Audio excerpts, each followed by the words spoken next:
அனைத்திந்திய அண்ணா திராவிட முன்னேற்றக் கழகத்தில் பன்னீர்செல்வம் அவர்களுக்கு ஆதரவாக தற்பொழுது பிரச்சாரம் செய்வதற்காக உள்துறை அமைச்சர் அமித்ஷா அவர்கள் ராமநாதபுரத்திற்கு வந்துள்ளார்.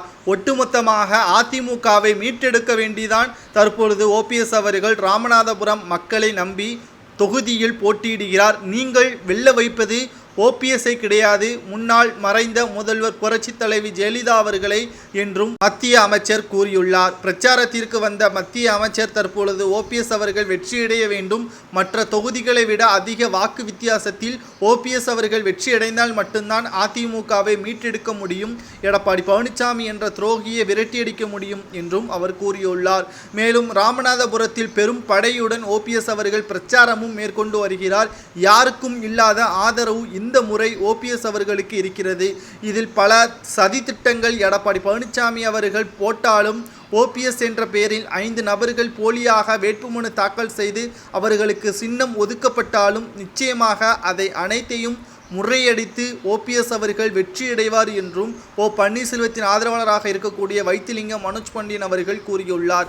இன்னும் 8 நாட்கள் மட்டும்தான் இருக்கிறது மக்களவைத் தேர்தலில். அதிக அளவு பிரச்சாரத்தை மேற்கொள்ளக்கூடிய ஓபிஎஸ் அவர்கள் இங்கேயே தங்கியிருந்து மக்களுக்கு பணி செய்ய வேண்டும்.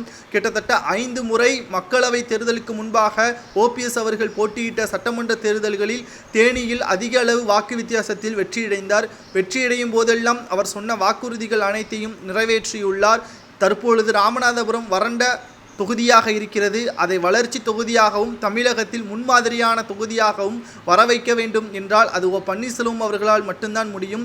இதற்கிடையே பன்னீர்செல்வம் அவர்கள் மீனவர்களின் பிரச்சனையை பற்றியான ஆலோசனையும் நடத்தி வருகிறார். உங்களது ஒரே ஓட்டுக்களை மக்கள் மத்தியில் நாங்கள் கேட்கிறோம், நீங்கள் செலுத்தக்கூடியது பலா சின்னத்திற்கு ஓபிஎஸ்ஐ வெற்றியடைய வையுங்கள், அதிமுகவை நாம் அனைவரும் மீட்டெடுப்போம் என்றும் ஓபிஎஸ் அவர்களுக்கு ஆதரவாக உள்துறை அமைச்சர் ராஜ்நாத் சிங் அவர்கள் கூறியுள்ளார். இந்த நிலையில்தான் மேலும் சில முக்கியமான அமைச்சர்களும் ஓபிஎஸ் அவர்களுக்கு ஆதரவு தெரிவிப்பதற்காக தமிழகம் வர உள்ளதாக தகவல்களும் வெளியாகி இருக்கிறது.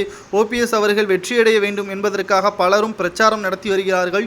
குறிப்பாக பலா சின்னத்தை மக்கள் மத்தியில் அனைவரையும் கொண்டு செல்ல வேண்டும் என்பதற்காக அனைவரும் ஒன்றுபட்டு மக்கள் மத்தியில் பிரச்சாரம் செய்ய வேண்டும். பலா சின்னத்தை ஒவ்வொரு வீட்டிற்கும் கொண்டு செல்ல வேண்டும். இதுதான் ஓபிஎஸ் அவர்களை வெற்றியடைய நீங்கள் செய்யக்கூடிய நன்றிக்கடன் என்றும் ஓபிஎஸ் அவர்கள் தனது முதல்வர் பதவியை விட்டு கொடுத்தார். தமிழகம் மட்டுமல்ல, இந்தியாவில் யாரும் அந்த மாதிரி செய்திருக்க மாட்டார்.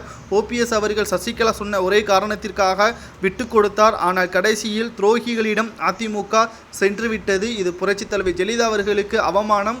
அதை எப்படியாவது மீட்டெடுக்க வேண்டும் என்றால் ஓபிஎஸ் அவர்கள் வெற்றியடைய வேண்டும் என்றும் உள்துறை அமைச்சர் ராஜ்நாத் சிங் அவர்கள் கூறுவதை பற்றி உங்களது கருத்துக்களை கமெண்ட் வாயிலாக கூறுங்கள். நன்றி, வணக்கம்.